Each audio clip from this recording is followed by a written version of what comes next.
Now, one thing I really want your generation to embrace is that the Earth is a closed system. We cannot leave the Earth. There's no place to go. You have been taught from the earliest ages that you live on a spinning ball, that NASA has sent men to the moon. And you are the result of a Big Bang explosion which created everything out of nothing. Yet nothing could be farther from the truth. God created the heaven and the earth. And the earth was without form and void, and darkness was upon the face of the deep. And the Spirit of God moved upon the face of the waters. And God said, "Let there be light." And there was light. And God saw the light that it was good. And God divided the light from the darkness. And God called the light day, and the darkness he called night. And the evening and the morning were the first day. And God said, "Let there be a firmament in the midst of the waters, and let it divide the waters from the waters." And God made the firmament, and divided the waters which were under the firmament from the waters which were above the firmament. And it was so. And God called the firmament heaven. And the evening and the morning were the second day. And God said, "Let the waters under the heaven be gathered together unto one place, and let the dry land appear." And it was so. And God called the dry land earth, and the gathering together of the waters called he seas. And God saw that it was good. And God said, "Let the earth bring forth grass, the herb yielding seed, and the fruit tree yielding fruit after his kind, whose seed is in itself upon the earth." And it was so. And the earth brought forth grass, and herb yielding seed after his kind, and the tree yielding fruit, whose seed was in itself after his kind. And God saw that it was good. And the evening and the morning were the third day. And God said, "Let there be lights in the firmament of the heaven to divide the day from the night, and let them be for signs, and for seasons, and for days and years. And let them be for lights in the firmament of the heaven to give light upon the earth." And it was so. And God made two great lights, the greater light to rule the day, and the lesser light to rule the night.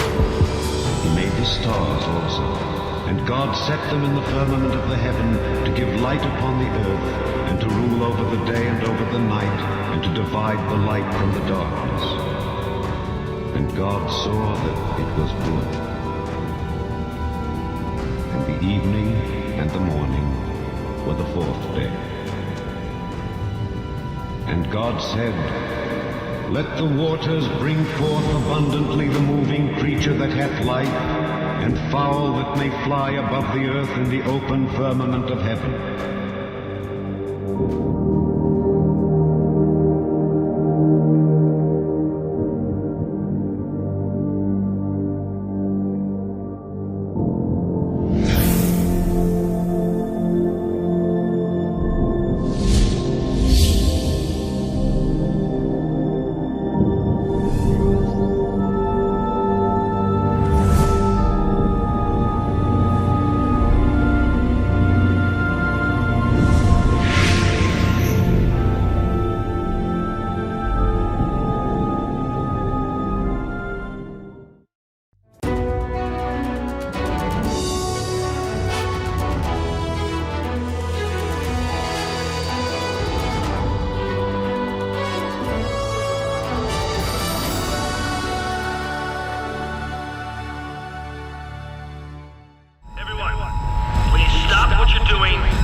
Resilient parasite, an idea, a single idea from the human mind can build cities.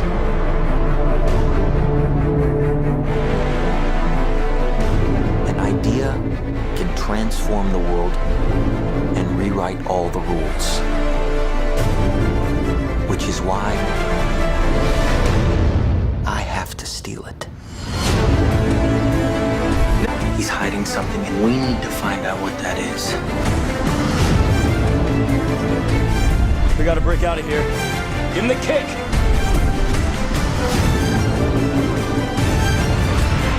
This was not a part of the plan!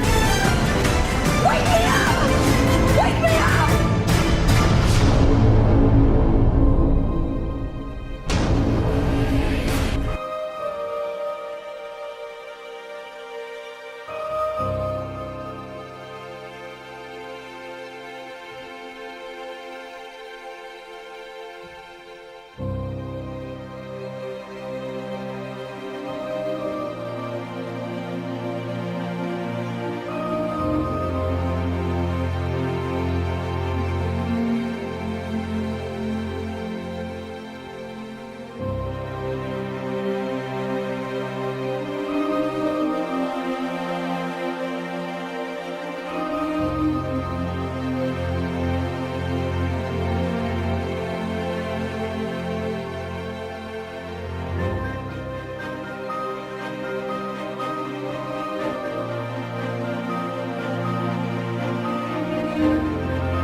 know we have still not shattered that highest and hardest glass ceiling, but someday someone will, and hopefully sooner than we might think.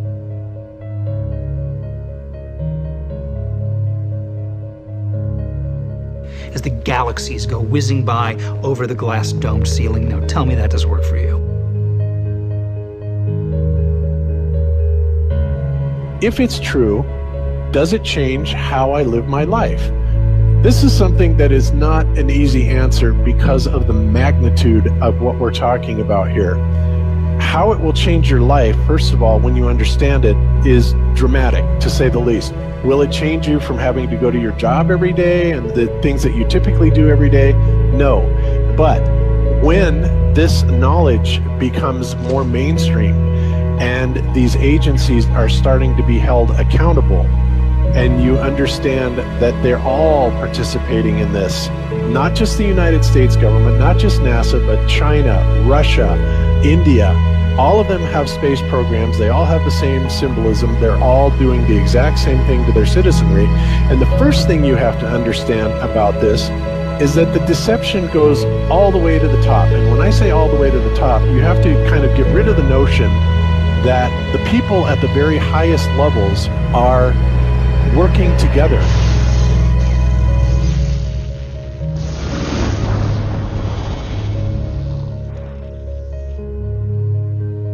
Why would they do this? Why are they trying to hide the fact that we are on an infinite plane or on a flat earth rather than a ball? Well, if you isolate people into the idea that they're on a blue marble that's in the middle of a universe that is really insignificant, and there's thousands or millions and billions of other worlds and possibly other civilizations, that makes most people think that we are insignificant and that we did actually come about as some sort of an accident. Now, when people believe that, their minds are much more malleable into being given the idea that there is no God, there is no creator. And because of that, that also gives the controllers this fertile soil to build other deceptions on.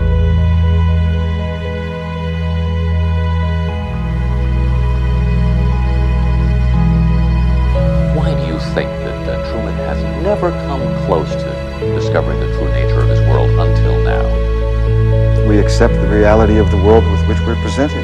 It's as simple as that. It's about total control, mental, physical, spiritual, every way, shape, form possible.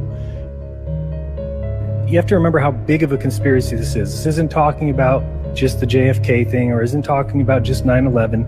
It's on an umbrella kind of system to where it is the biggest deception that there is. It actually exposes every other deception, and nothing else brings down the power of the elite, because it really exposes education, science, the economy, television, museums, universities. Think of all the things that have been fooled. I feel worse for the people that are out there building satellites, the people that are out there actually working for these space agencies, the people out there teaching in schools as professors, because they would all come to the conclusion eventually, once this gets out, that they've all been contributing to the lie. Why do you believe what you believe?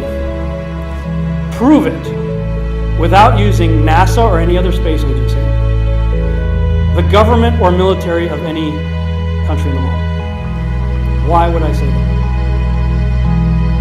NASA has been proven to be liars time and time again. I could spend a whole weekend here showing you the lies of NASA. How many of you believe your government is 100% honest and can be trustworthy? And how many of you know the military answers to their government? Okay, so if those three sources are all proven liars, why would you trust them? Fool me once, right? Shame on you. Fool me twice, shame on me. I say, continue to believe pathological liars and you're an idiot. But that's what we've all done. And so, I look at these stuff, we've all seen the textbooks, we've all seen the videos and movies and all these things, and there's so much of it. Do you know what the budget NASA has? You know how much they get, how much money they get? Have you seen the movie Gravity? That's made for about $100 million, give or take. And if you saw the movie Gravity, that was pretty impressive. I saw it on IMAX, big screen, like, wow. I mean, I felt like I was with Sandra Bullock flying around in space, freaking out myself. Okay, this is what they're able to do with $100 million. What are you able to do with tens of billions of dollars a year since the 60s?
Imagination is more important than knowledge.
in my opinion, we're being lied to not only about the shape of the Earth, we're being lied to about the very nature of reality itself.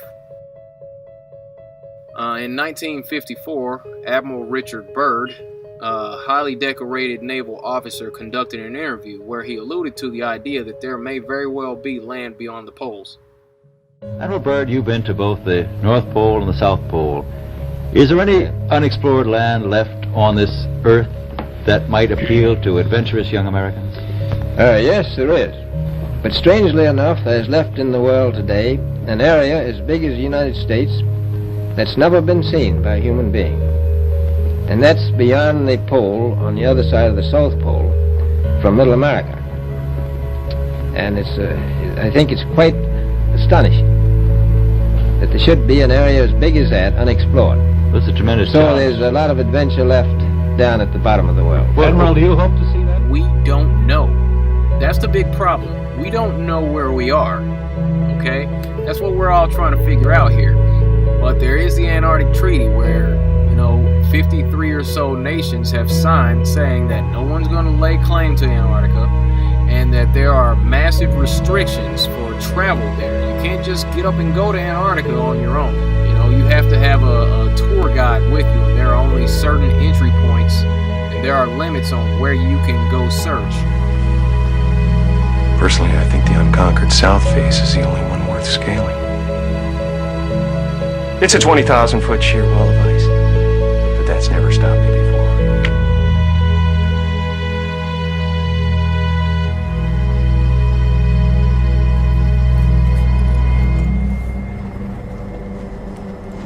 Welcome.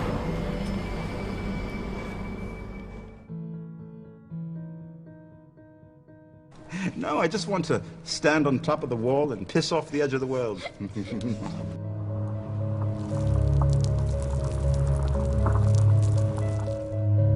What difference does it make? What difference does it make? Yeah, that's their favorite line. Got a lot of people, what difference does it make? You can't figure out what difference it makes? If you can't figure out what difference it makes that the people running your world are lying to you over and over your whole life, if you can't figure out that someone lying to you is trying to control you, suppressing of information, of knowledge, is control. Deception of information and knowledge is a form of control. So what difference does it make?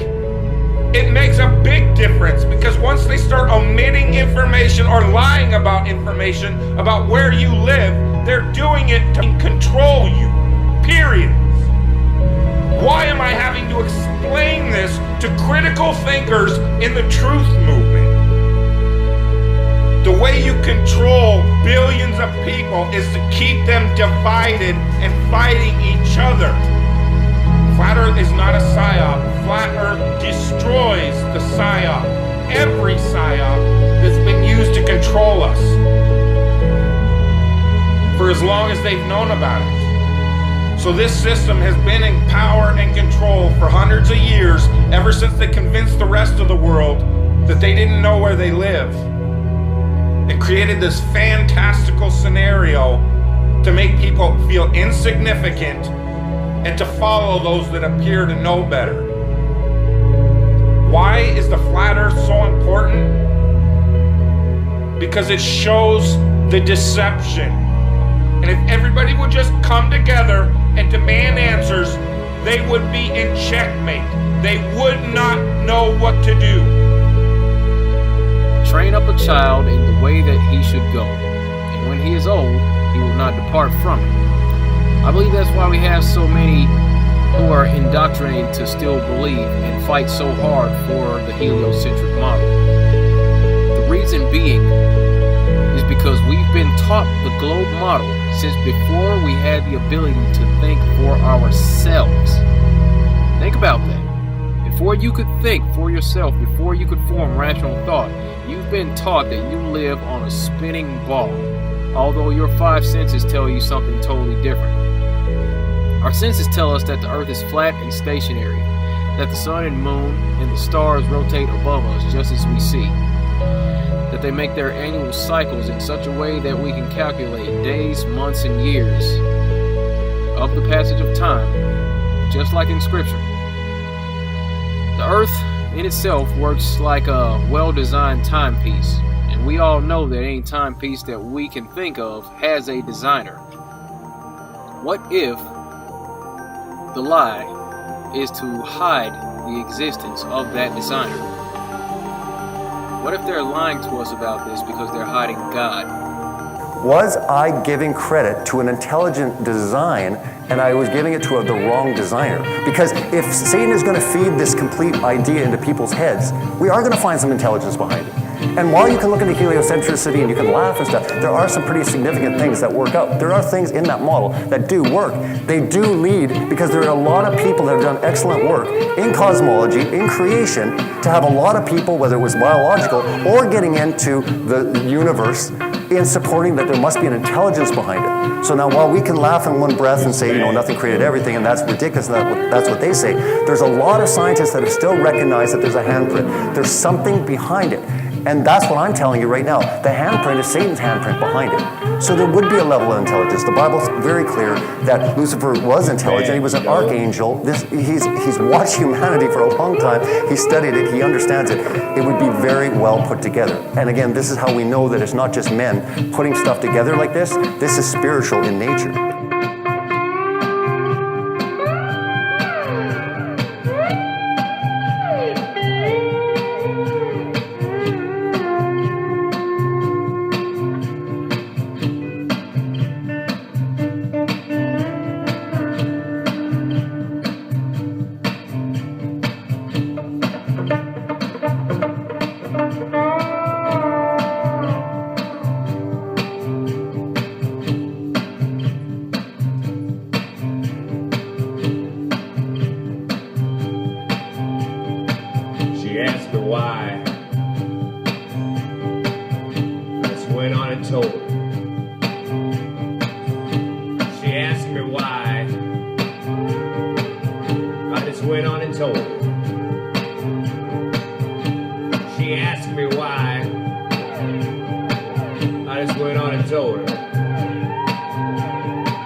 When he prepared the heavens, I was there.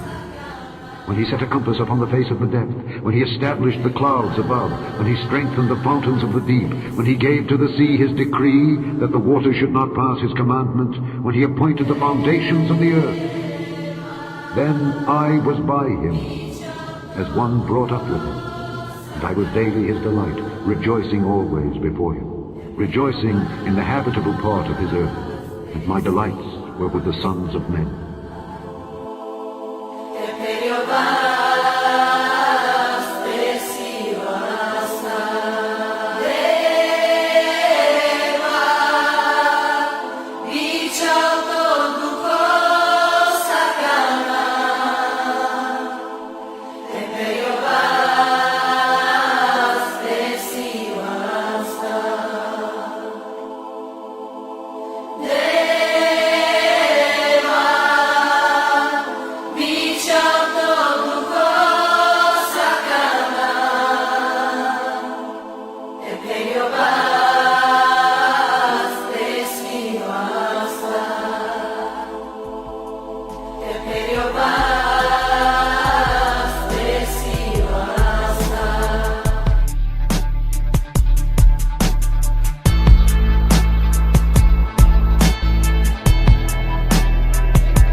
Geocentric.